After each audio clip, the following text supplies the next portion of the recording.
kasus. Mari bersama-sama Bapak Ibu kita perhatikan dulu. Ibu Ambar, guru wali kelas 2A di SD Pelita Hadi sedang bingung menghadapi ulah salah satu murid di kelasnya yang bernama Dudi. Beberapa anak di kelas 2A tengah datang kepadanya dan mengeluhkan Dudi yang seringkali meminta bekal makan siang mereka dengan paksa. Jika Anda menghadapi situasi seperti Ibu Ambar, apa yang akan Anda lakukan? Menurut Anda kira-kira apa alasan Dodi melakukan hal itu? Barangkali Bapak Ibu ada yang mau menyampaikan pandangannya mengenai kasus ini, silakan. Boleh Bapak Ibu untuk satu orang. Jika kita dalam posisi itu sekarang Pak Paulus.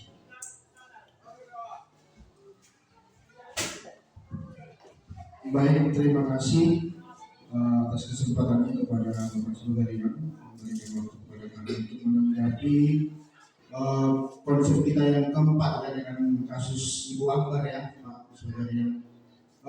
Di sana kita tadi sudah melihat seorang siswa ya, Doni, yang seringkali meminta bekal makan siang mereka dengan paksa. Dan pertanyaannya, jika Anda menghadapi situasi seperti Ibu Ambar, apa yang akan Anda lakukan? Menurut Anda, kira-kira apa alasan Anda melakukan hal tersebut?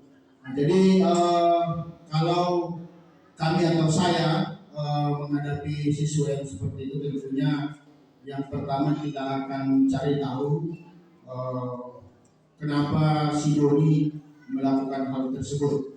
Kenapa dia seringkali meminta bekal makan siang? Kita tanyakan apakah memang dia tidak bawa bekal atau memang tidak ada lagi makanan di rumah, kan seperti itu yang mau dibawa. Atau kemudian memang dia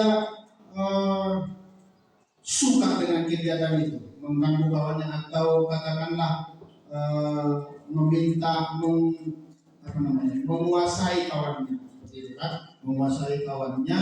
Mungkin itu menjadi kesenangan tersendiri buat dia. Jadi kemudian pertanyaan selanjutnya, kira-kira apa alasan dia melakukan hal tersebut? Ya kalau saya bisa berpraduga, mungkin yang kedua itu boleh. Yang pertama, bisa saja memang dia tidak dibekali dari rumah, dia tidak bawa bontot atau makanannya. Atau bisa saja yang kedua memang itu kesenangan tersendiri buat dia, mengganggu atau katakanlah menguasai kawannya, begitu. Terima kasih Pak sebenarnya. Terima kasih tanggapannya Pak Paulus masalah itu. Barangkali ada tanggapan yang lain Bapak Ibu. Oke, silakan Pak Romata. Baik, terima kasih kepada Bapak Sebagian. Dengan kasus di SD di pada SD Pelita Hati, Ibu Guru Ambar, di mana dia menemukan siswanya ada yang jahil dan kita katakan karena kadang meminta bekal siswa yang lain dengan cara memaksa. Sesuai dengan materi yang Bapak sampaikan tadi di depan, ada yang namanya segitiga restitusi.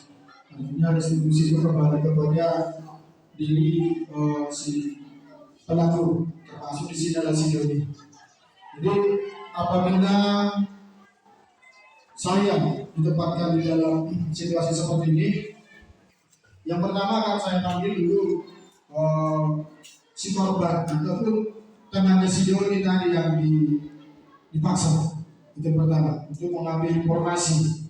Nah yang kedua, akan saya panggil si Doni dengan melakukan segitiga restitusi. Mulai dari kita menstabilkan identitasnya, menstabilkan keadaannya, sampai dia nanti dia tahu ataupun dia temukan dengan potensi yang dia miliki untuk bagaimana solusi atas permasalahan yang dilakukan. Jadi kira-kira untuk alasannya mengapa Doni melakukan itu mungkin bisa saja ya, ada banyak opsi jawaban. Mungkin bisa saja makanan daripada si teman itu memang dia suka begitu. Dia suka. Jadi karena dia mungkin di rumah tidak menemukan makanan yang seperti itu, bahkan sebentar mungkin sekali-sekali dia melihat seperti itu. Ketika dia melihat itu dibuka atau dimakan oleh kawan ini, memaksa. Dia ingin kemudian dia pengen memakan yang seperti itu. Itu alasan yang pertama. Yang kedua mungkin dia juga pas seperti di belakang Paulus pesan tidak dibekali dari rumah. Dan yang ketiga, ada juga memang sistemnya atau sifatnya yang seperti itu, memang mengganggu, karena memang dia kalau tidak mengganggu dia tidak puas di dalam hati kalau tidak melakukan aktivitas tersebut. Dan yang berikut mungkin dia ada sentuhan daripada kawan-kawan ini. Silakan dulu. Apalagi sekarang kan ada kelompok-kelompok di dalam siswa. Kalaupun mereka sekarang masih dalam tahap perkembangan, masih dalam sekolah dasar, tapi peningkatan daripada karakter-karakter yang seperti itu bahkan sudah sebetulnya dari mulai dari yang kecil-kecil. Itu sekarang yang didapatkan mereka itu dari sosial media. Jadi kira-kira demikian Pak kalau saya ditempatkan sebagai Ibu Ambar di SD Pemerintahan. Terima kasih Pak. Baik, terima kasih Pak Renata. Boleh tepuk tangan untuk Pak Paulus. Terima kasih Pak. Kita lanjut saja.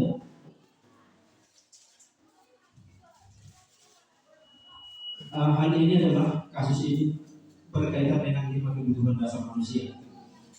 Kita ingin diajak terlebih dahulu memahami bahwa apapun tindakan yang dilakukan oleh murid kita atau mungkin orang yang berkaitan dengan kita dalam kehidupan kita sehari-hari, kita ingin melihat dulu kebutuhan dasar apa yang sedang dia penuhi sehingga dia melakukan itu. Terkait dengan kebutuhan dasar itu, kita lihat Bapak Ibu itu ada 5 tadi. Yang pertama, kebutuhan untuk bertahan hidup. Bisa saja Doni siswa tadi itu karena memang dia sedang lapar, jadi dia kebutuhan ingin bertahan hidup, tapi dia tidak bawa dari rumah atau ibunya tidak mau bersiapkan bekal untuk dirinya. Yang kedua itu ada kita butuh akan cinta kasih sayang. Banyak orang yang mungkin siswa kita itu melakukan tindakan yang bandel atau nakal atau melawan karena memang dia ingin dicintai, ingin memenuhi kebutuhannya akan cinta ataupun akan kasih sayang. Lalu penguasaan itu juga bisa kita kaitkan dengan Doni tadi. Mungkin dia ingin menunjukkan bahwa dia berkuasa terhadap teman-temannya itu. Dia ingin mendapatkan pengakuan sehingga dia melakukan itu. Lalu ada kebebasan.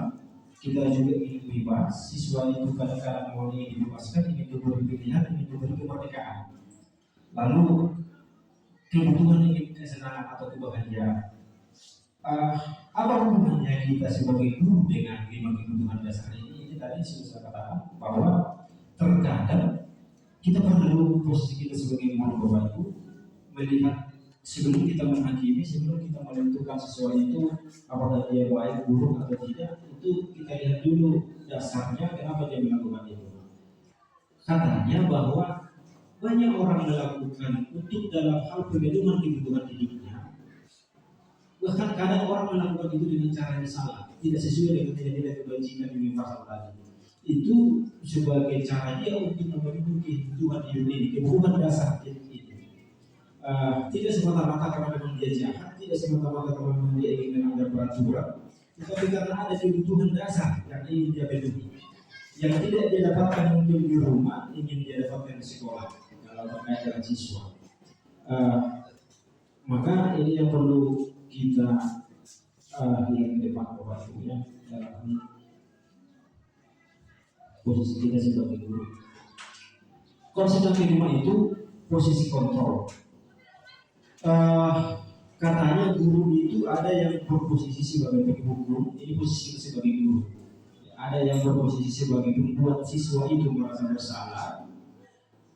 Kita juga kadang bisa berposisi sebagai teman dan sebagai pemantau, dan yang terakhir itu sebagai manajer. Yang paling diharapkan dari semua posisi ini adalah kita memposisikan diri kita itu sebagai manajer terhadap murid kita.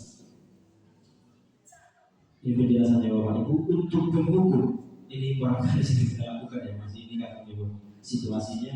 Patuhi aturan saya, awas, kamu selalu saja salah, selalu pasti, selalu yang terakhir selesai. Guru seperti ini senantiasa percaya hanya ada satu cara agar pembelajaran bisa berhasil, yaitu cara dia, bahwa hanya dialah yang benar.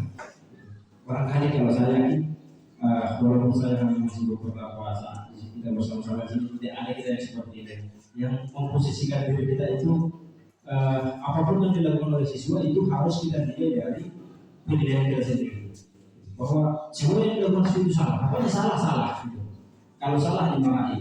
Ini kalau salah dihukum. Ini posisi yang pertama sebagai penghukum, dan ini posisi yang paling negatif dalam dunia pendidikan. Apa hukum, apa dihukum, semua salah, apapun alasannya salah. Maka kita kembali tadi kepada kebutuhan hidup yang kebutuhan dasar itu sebenarnya. Sebelum kita ingin melakukan tindakan kepada sesuatu atau memposisikan diri kita sebagai penghukum sampai dengan manajer tadi, kita perlu melihat dulu kenapa dia begitu. Kadang-kadang bisa juga Bapak Ibu, siswa kita kali sudah berusaha supaya tidak terlambat datang ke sekolah pada saat kita siswa dulu.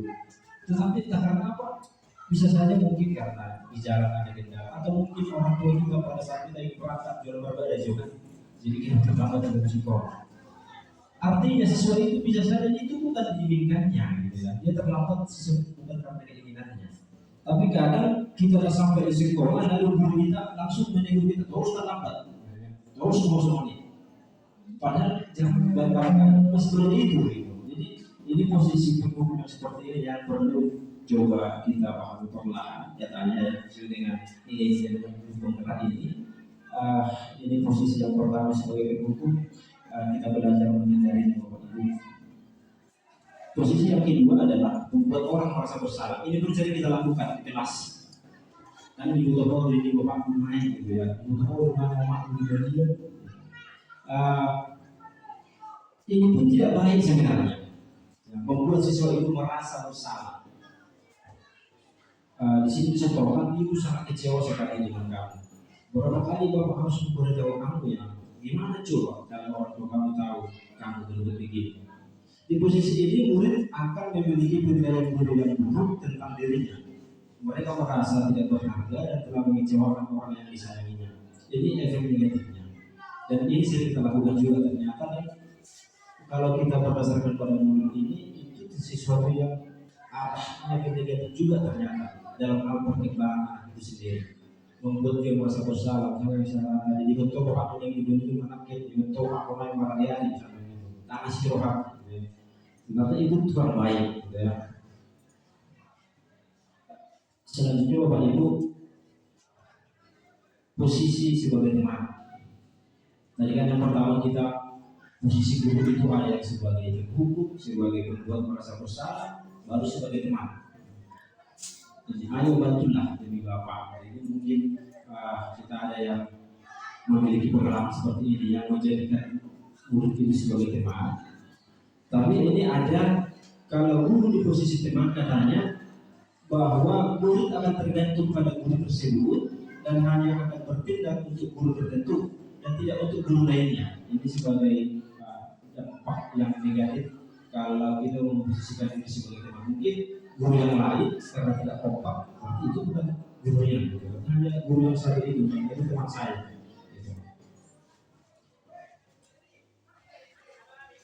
Lalu posisi sebagai pemantau yang keempat. Ini yang tadi ini juga sering kita lakukan. Tahu peraturannya apa? Kalau kau melanggar peraturan, kau tahu apa konsekuensinya. Ini yang kalau kita kembali dari ke belakang, pemantau inilah yang sejalan dengan konsekuensi. Kalau kau melanggar ini, maka begini. Kau melanggar, kau terlambat, maka kau akan begini. Apa peraturannya dan apa sanksinya, apa yang harus kau lakukan. Ini kalau posisi guru itu sebagai pemantau yang memang detail-detail menghitung berapa kali kau absen, berapa kali kau ini, maka kau harus begini. Itu kalau posisi sebagai pemantau. Ini seorang guru yang sangat mengandalkan perhitungan, catatan, data yang dapat digunakan sebagai bukti atas perilaku seseorang. Ini mungkin kalau cocok untuk guru BB ya kan BB yang sudah sering mungkin dilakukan sebagai pemantau. Yang terakhir itu level yang paling baik itu katanya kita jadi manajer. Ini yang cita-cita kita, ini harapan kita besar kita Bapak Ibu. Kita harus bisa menjadi manajer bagi murid kita. Ini pertanyaannya biasanya apa yang kita yakini? Yang kembali ke kelas yang sudah kita bahas awal ya. Nilai-nilai kebajikan apa yang ingin dituju? Sebenarnya keyakinan apa, nilai apa yang ingin kau capai? Apakah kamu meyakininya? Jika kamu meyakininya, apakah kamu bersedia memperbaikinya? Jika kamu memperbaiki ini, hal ini menunjukkan apa tentang dirimu dan apa rencanamu. Manajer adalah posisi di mana guru berbuat sesuatu bersama dengan murid, mempersilahkan murid mempertanggungjawabkan perilakunya, mendukung murid agar dapat menemukan solusi atas permasalahan sendiri. Nah, boleh kita mungkin refleksi ke belakang tadi, sebagaimana yang di awal bahwa berarti posisi kita itu adalah sebagai membersamai murid kita agar mereka menemukan nilai-nilai yang diyakininya, agar nilai-nilai yang diyakini di dalam hatinya itu mereka, dan itu menjadi budaya yang positif yang dapat dia lakukan tanpa paksaan, tanpa karena ini tidak tanpa takut dihukum atau tanpa karena hanya ingin mendapatkan penghargaan atau pujian. Jadi tugas kita katanya Bapak Ibu menemukan motivasi yang internal yang memang dari dalam diri itu, bukan kita berpuasa mengubah mereka bahwa kamu harus begini, bukan tugas kita untuk membuat mereka menjadi pintar, karena pintar atau baik itu kan kembali kepada pilihan mereka tadi. Saya kembali ke belakang tadi bahwa mau kita lepaskan genggaman itu atau tidak, itu kan kembali kepada motivasi internal kita ya, atau mungkin ada pengaruh motivasi eksternal. Materi yang terakhir Bapak Ibu, ini konsep segitiga restitusi yang tadi sudah disinggung oleh Pak Ronata.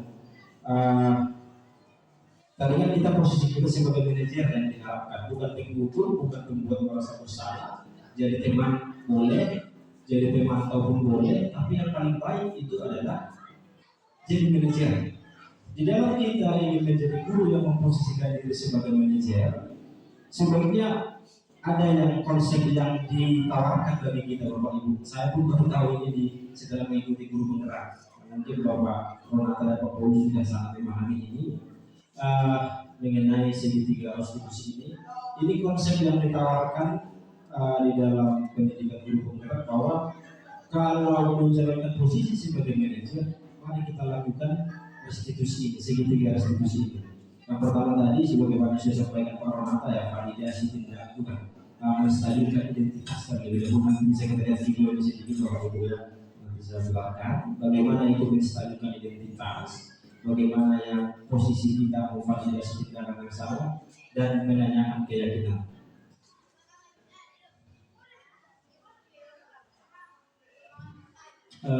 Ini tahapan segitiga restitusi tadi dengan teori kontrol di awal tadi kan ada teori kontrol. Ini yang bisa kita pahami sebagai dasar pandangan kita terhadap apakah kita berhak mengontrol atau tidak. Kalau di langkah yang pertama menstabilkan identitas, kita semua akan melakukan hal terbaik yang bisa kita lakukan. Artinya begini, katanya misalnya ketika seseorang terlambat, anak kita terlambat, maka tidak apa-apa gitu. Saya tidak dulu sekolah pernah terlambat. Itu menstabilkan identitasnya. Saya juga dulu pernah malas juga belajar di kelas. Itu menstabilkan identitas ketika murid itu berhadapan dengan kita ketika mereka melanggar kejadian kelasnya. Lalu yang kedua, validasi tindakan yang salah. Saya memang belum bingung, tapi kan kamu tentu punya kesalahan, punya alasan kenapa kamu terlambat. Boleh tahu? Itu mungkin kalau saya pun membacanya iya gitu, apa bisa kita lakukan ini. Tapi ini konsep yang ditawarkan bagi kita bersama Pak Ibu sebagai guru ideal gitu, guru harapan yang diharapkan oleh Merdeka Belajar. Ini bersama-sama nanti akan kita capai dan akan kita coba praktekkan barangkali ya. Dan yang ketiga itu menanyakan keyakinan tadi. Nilai apa yang sudah kamu langgar karena kamu terlambat? Dan bagaimana kamu memperbaikinya? Nilai keyakinan apa yang akan kamu lakukan? Itulah yang disebut segitiga restitusi. Ketika kita berkomunikasi dengan siswa yang melanggar peraturan, diharapkan kita bukan lagi seperti tadi. Pokoknya kau salah, pokoknya kau terlambat. Pokoknya apapun alasanmu saja terima. Pokoknya kau sudah terlambat dengan sendiri. Pokoknya kau sudah tidak mengerjakan tugas. Itulah kalau posisi sebagai hukum atau barangkali sebagai pembuat merasa bersalah. Tapi sekali lagi Bapak Ibu, dengan segala hormat saya sampaikan bahwa tahapan segitiga restitusi inilah yang impian kita bersama, yang barangkali kita bersama. Apakah ini sangat sulit barangkali? Saya yakin karena apalagi di SMK kita saya lihat beberapa kali kan harus memang masih ambisi ya. Itu pun tidak juga apa namanya berpengaruh positif saya. Tapi entahnya kalau kita lakukan ini ada perubahan kira-kira begitu. Coba kita jadi manusia-manusia yang lebih ramah mungkin ya. Jadi guru yang lebih ramah entah ada pengaruhnya sedikit-sedikit. Tapi tahu ya Bapak. Bukan saya bilang saya bisa melakukan itu, tapi entahnya ini mungkin bisa kita diskusikan. Yang untuk nanti ada. Ciri-ciri restitusi itu adalah bukan untuk menebus kesalahan, namun untuk belajar dari kesalahan. Memperbaiki hubungan, tawaran bukan paksaan. Kalau boleh, kalau boleh. Restitusi kebentuk untuk melihat ke dalam diri, dari yang internal. Restitusi mencari kebutuhan dasar yang mendasari tindakan. Kenapa dia melakukan itu? Entah karena memang ibunya selalu cari di rumah, gitu ya. Entah karena memang tadi dia mendapatkan masalah yang jahat. Restitusi ini adalah cara yang paling baik untuk memperbaiki diri. Restitusi fokus pada karakter dan tindakan. Restitusi fokus pada solusi. Restitusi mengembalikan murid yang berbuat salah pada kelompoknya. Pada intinya Bapak Ibu, segitiga restitusi itu adalah usaha yang kita lakukan untuk menemukan solusi. Tapi solusi itu kita temukan bersama-sama dengan murid itu sendiri. Bukan kita yang memberikan solusi itu. Kamu harus begini, kamu harus begini. Tetapi katanya kita memberi keyakinan, menanyakan keyakinan kepada mereka. Apa yang dia yakininya? Nilai-nilai kebajikan apa yang dia yakini yang dapat dia lakukan? Sesuai dengan keyakinan kelas yang telah ditetapkan. Boleh Bapak Ibu kita lihat dalam video ini ya, barangkali bisa sebagai pembelajaran untuk kita. Mohon waktu ya Bapak Ibu. Sebentar lagi.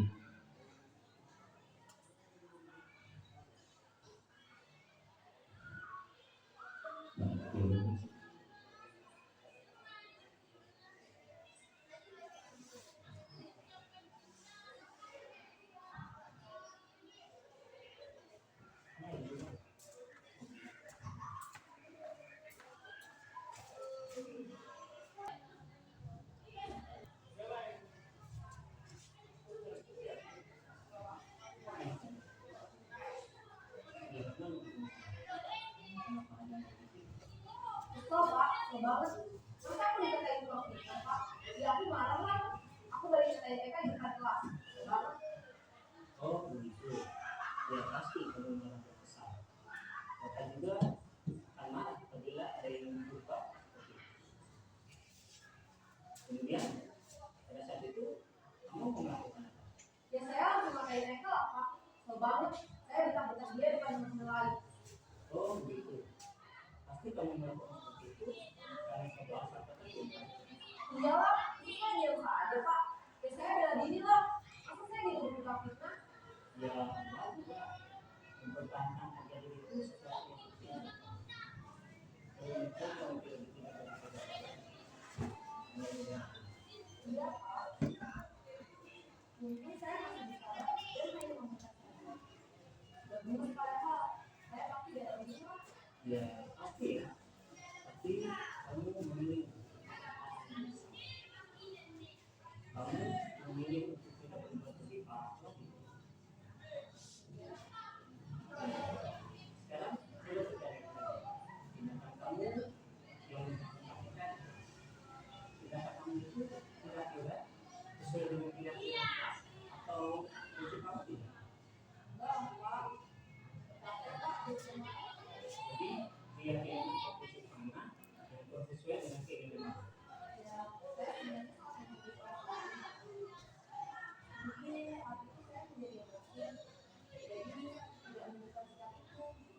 Kamu meyakini tidak menghadiri online itu penting buat kamu? Iya, setuju. Kita harus saling menghargai.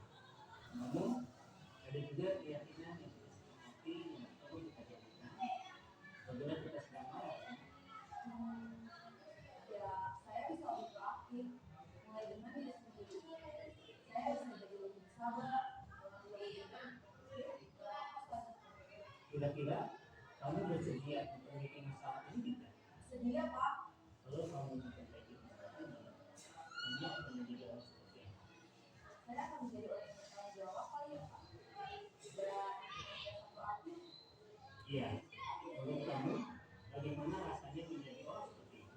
yang merasa bangga bisa bersabar dan tahan hidup. Baiklah kalau begitu. Kalau kita pikirkan bagaimana memperbaiki masalah.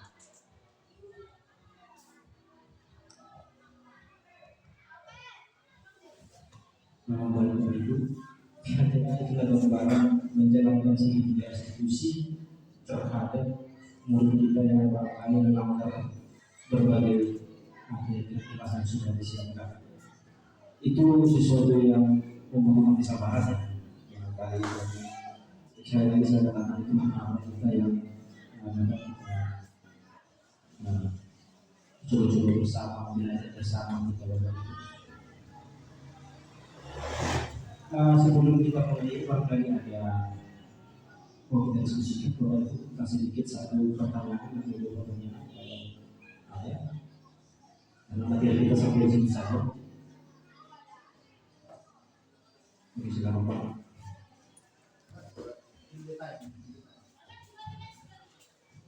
Baik, terima kasih Pak Sugarian. Mungkin satu pertanyaan mungkin yang nantinya mungkin bisa kita bahas bersama. Pertanyaannya seperti ini Pak. Tadi kan ada 5 kebutuhan dasar manusia yang sudah tadi Bapak sampaikan, yakni kalau saya tidak salah ingat tadi ada bertahan hidup, survival, kemudian ada kasih sayang, kemudian yang ketiga tadi penguasaan, kemudian yang keempat mungkin ada kebebasan, freedom, kemudian yang kelima ada kesenangan. Yang ingin saya pertanyakan Pak, ini sehubungan dengan yang ketiga, penguasaan. Nah, jadi ini sering memang menjadi masalah kalau kita temukan dalam perjalanan kita sebagai guru. Itu identiknya mengacu ke kadang-kadang memang bullying, gitu ya, bullying. Misalnya kalau kebutuhan dasar penguasaan ini itu identiknya ke bullying memang kalau kebutuhan dasar ini katakanlah tidak benar-benar kita batasi seperti itu untuk siswa yang ingin membutuhi kebutuhannya penguasaan. Jadi yang ingin saya pertanyakan kira-kira cara atau seperti apa batasan yang perlu kita rumuskan supaya kebutuhan dasar untuk memenuhi penguasaan ini kepada siswa itu kira-kira seperti apa yang perlu kita buat, kita rumuskan supaya tidak sampai ke bullying dan sebagainya seperti itu. Terima kasih.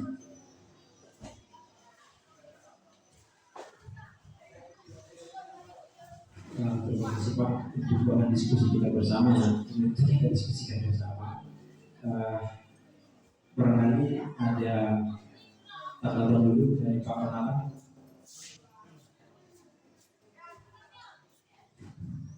Mengenai pertanyaan dari Pak Paulus. Juga ini kan masalah kita bersama kalau kita bicarakan mengenai permasalahan yang akhirnya merujuk kepada bullying ya Pak. Lalu pertanyaannya adalah tadi bagaimana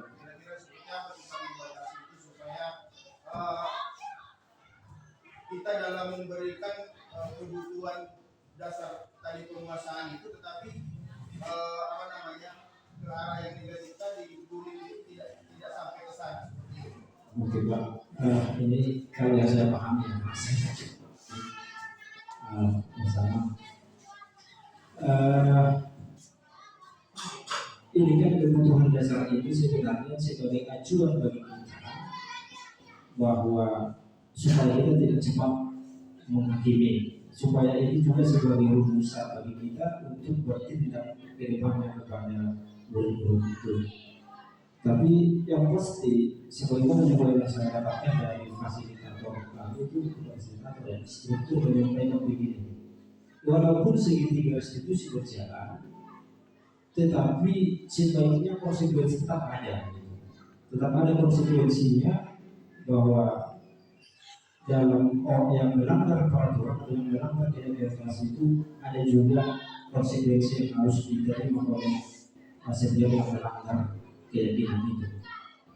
Apabila misalnya murid itu sudah melakukan tindakan yang mengarah ke bullying, ya tadi kan kita dasarnya barangkali dia ingin memenuhi kebutuhan dasarnya, kebutuhan hidupnya, yaitu ingin menguasai, ingin menunjukkan, ingin mendapat pengakuan dari orang lain. Jadi kan di sekolah kita kan ada aturan-aturan yang sudah mengatur itu bagaimana bullying itu nanti bisa ditangani dengan bersama dengan PB, misalnya bersama dengan kelas.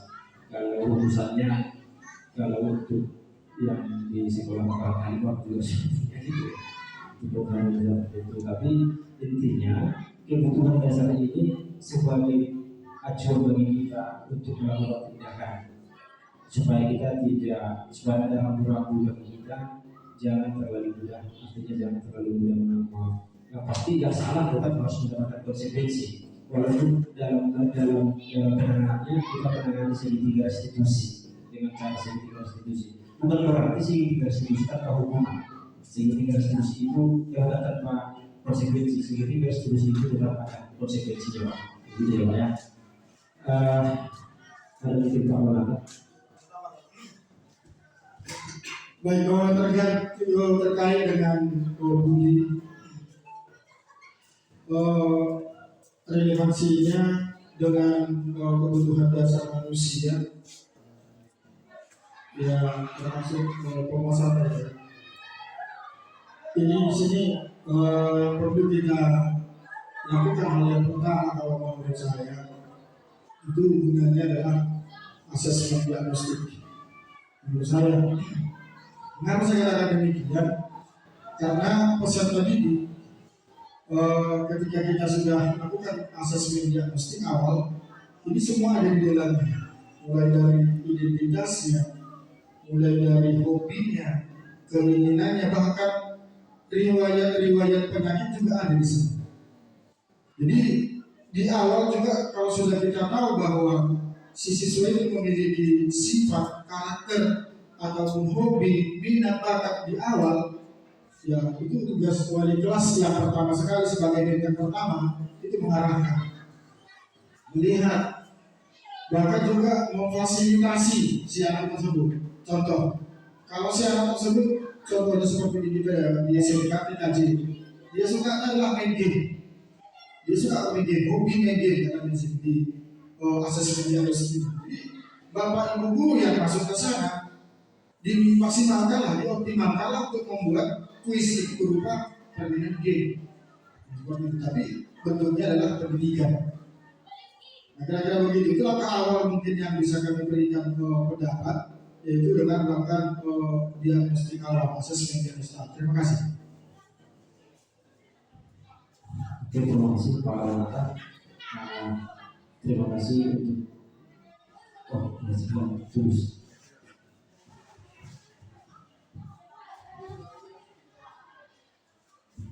Baik, terima kasih. Nama saya Putri Sumarun. Kebetulan pas tentang bullying kami juga diutus ada 3 orang, itu beliau yaitu Pak Mata, saya dengan Pak Bibi. Yang saya dapati ketika mengenai bullying, memang saya akan menambah saja yang dibilang Pak Mata. Kita harus memfasilitasi, misalkan ke siswa dibuatlah semacam, ini langsung kronologisnya, kita buat kertas karton, lalu dipanggil nanti anak tersebut apa permasalahannya. Ketika ada permasalahannya, maka itu akan didata kenapa penyebabnya itu. Lalu setelah ada penyebabnya, ya langsung dieksekusi gitu. Dan kerjasama antar BB dan yang disebutkan oleh Pak Muhammad tadi yaitu wali kelas, jangan langsung dibiarin saja seperti itu menurut saya. Oke, terima kasih.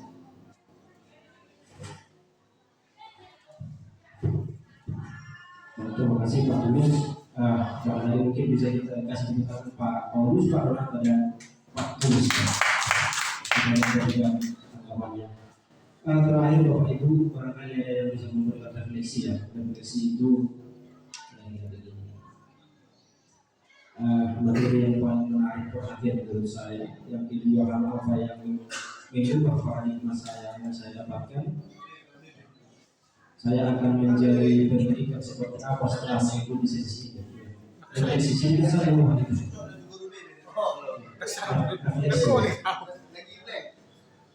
Lagi blank.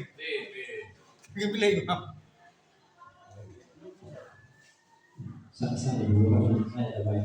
Ismail. Berani.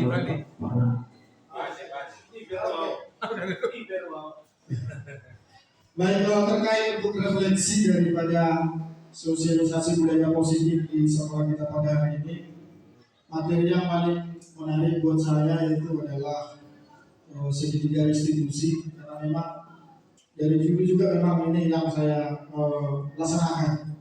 Mengapa demikian? Karena memang menurut saya segitiga restitusi itu memang panjang prosesnya, artinya tidak terhenti sampai di situ, artinya ada continue, ada keberlanjutannya. Jadi dengan itu anak-anak bisa kita lihat progresnya, bisa kita lihat perkembangannya, perubahannya atas apa solusi apa yang ditawarkan kepada gurunya. Jadi itu menarik bagi saya materinya adalah segitiga institusi dari budaya positif yang Bapak uraikan tadi. Dari hal baru, apa yang mengubah paradigma saya yang saya dapatkan? Dulu ketika saya menjadi guru, sesuai dengan apa yang saya dapatkan ketika saya juga sekolah. Artinya hukuman itu adalah memang itu yang paling pas. Hukuman itu yang paling pas. Karena banyak dulu juga orang tua yang mengatakan, silakan mau kamu tunjuk anak saya itu, mau kamu tampar anak saya itu, asalkan jangan mengeluarkan darah.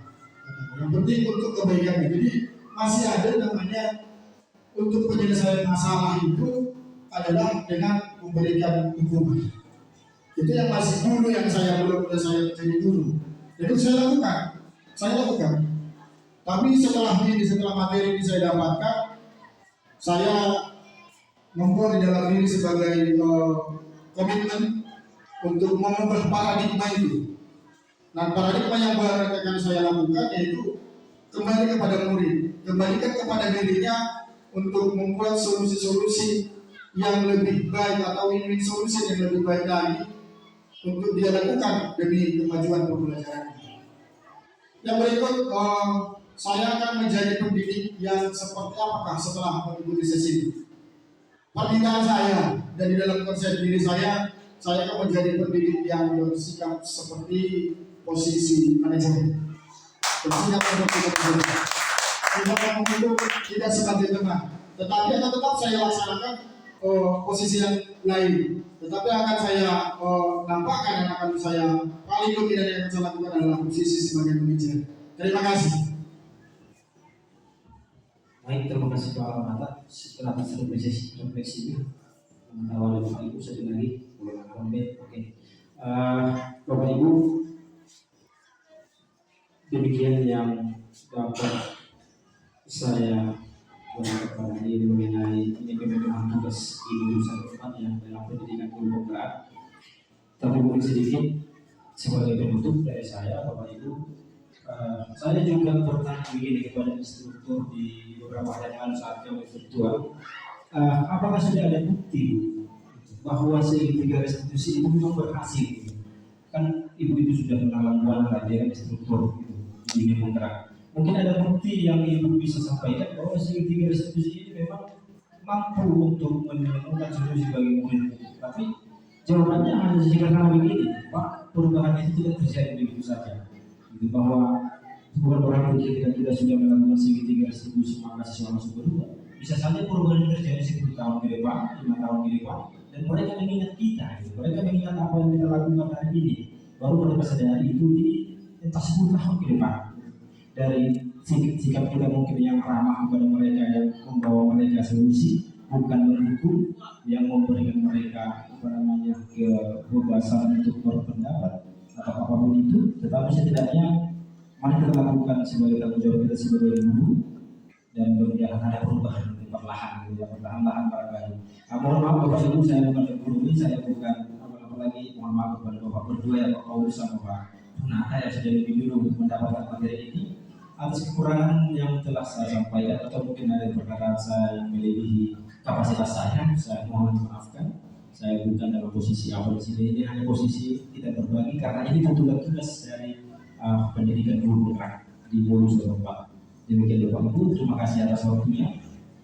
Saya semoga saja ada kebaikan bisa Bapak Ibu dapatkan karena kebaikan Bapak Ibu hari ini telah membantu saya. Itu yang bisa sampaikan. Mungkin bisa ditutup Pak Pemata. Langsung aja. Baik Bapak Ibu, demikian kegiatan kita hari ini yang bisa sampaikan. Semoga kita semua dalam lindungan Tuhan. Terima kasih. Shalom.